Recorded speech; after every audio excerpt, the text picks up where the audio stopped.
Hey, Brewster. Oh, hey, Norwood. Looks like you got another shipment of sugar wax. You know, I had to fend off 3 dogs to get that here, and only one of them licked me, so that's a win. Norwood, my friend, you are a beacon of perseverance. Aw. I always knew postal carriers were the best sort, ever since I saw the movie Dear Heart. That's a movie about postal workers? Please tell me it's not another one about sorting letters. Not quite. It's about Evie Jackson, played by the incomparable Geraldine Page, a lonely but warm-hearted postmistress who travels to New York City for a postmasters convention at Christmas time. And there, she meets Harry Mork, a reserved bachelor played quite unexpectedly by Glenn Ford. A postmistress, you say? Finally, a movie about the real heroes, post office folk. You know, I've been saying for years the world doesn't need another cop show. It needs CSI, Dead Letter Office. Perhaps one day, but what's remarkable about Dear Heart is its tenderness. It's not about chases or crimes, but about loneliness at the holidays. About 2 souls who, like letters without addresses, sometimes still manage to find their rightful recipient. Despite Glenn Ford's reputation as a rugged man in films like 3:10 to Yuma or Gilda, here he's cast against type. Soft, hesitant, vulnerable. Seeing figures of grit soften that way always goes straight to my heart. And the great Geraldine Page as Evie Jackson, her performance was radiant. So much so, she was nominated for a Golden Globe. Wait, Glenn Ford? Cowboy Glenn Ford? 6-shooter Glenn Ford? And he's talking about his feelings at Christmas time at a convention with a lady from the post office? Exactly. And that shift makes the film extraordinary.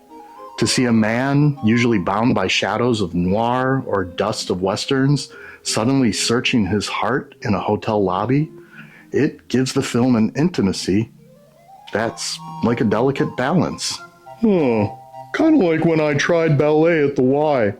Folks said, Norwood, you belong in steel-toed boots, not slippers.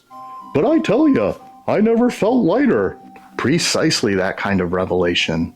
And of course, Henry Mancini scored the film. He was at his peak prowess then.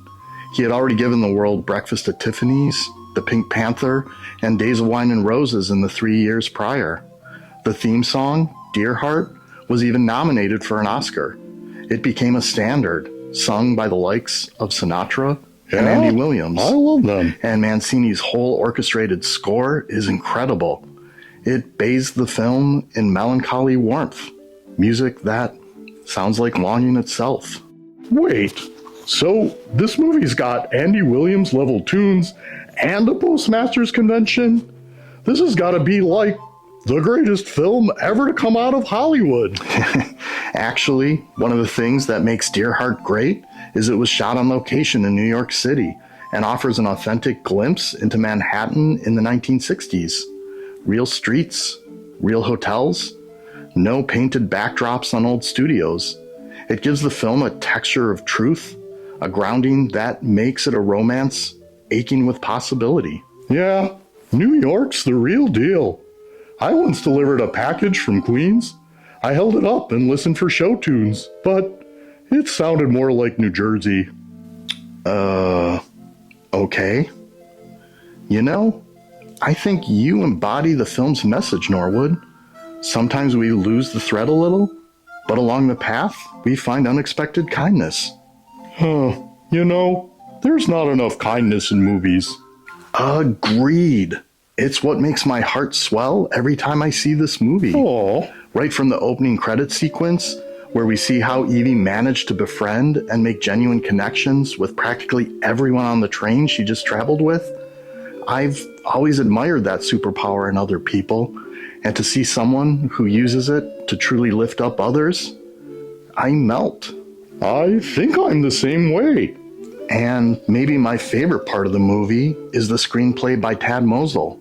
He was a playwright who won the Pulitzer Prize in 1961, and that heritage shows.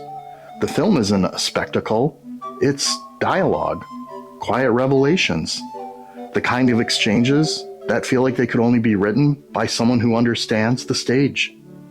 Watching characters connect in that way feels like being wrapped in a warm blanket.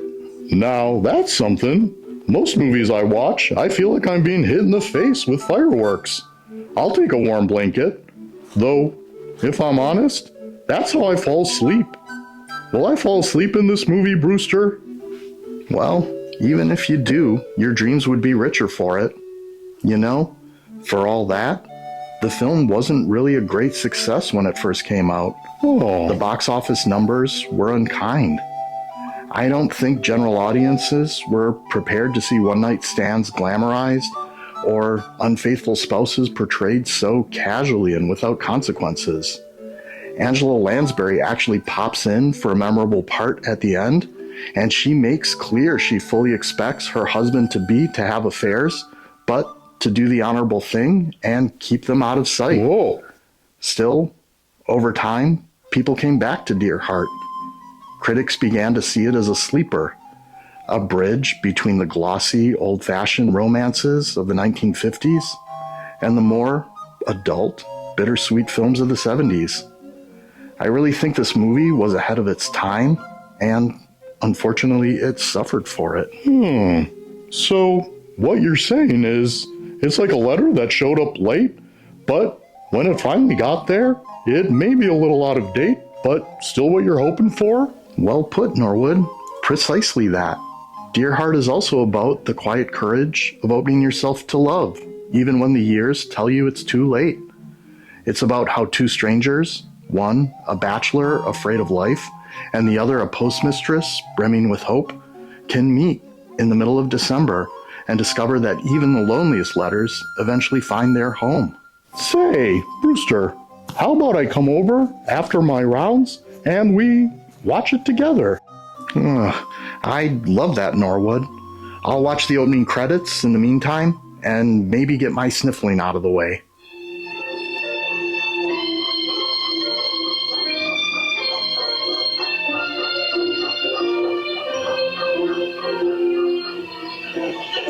Mr. Harvey, thank you for everything.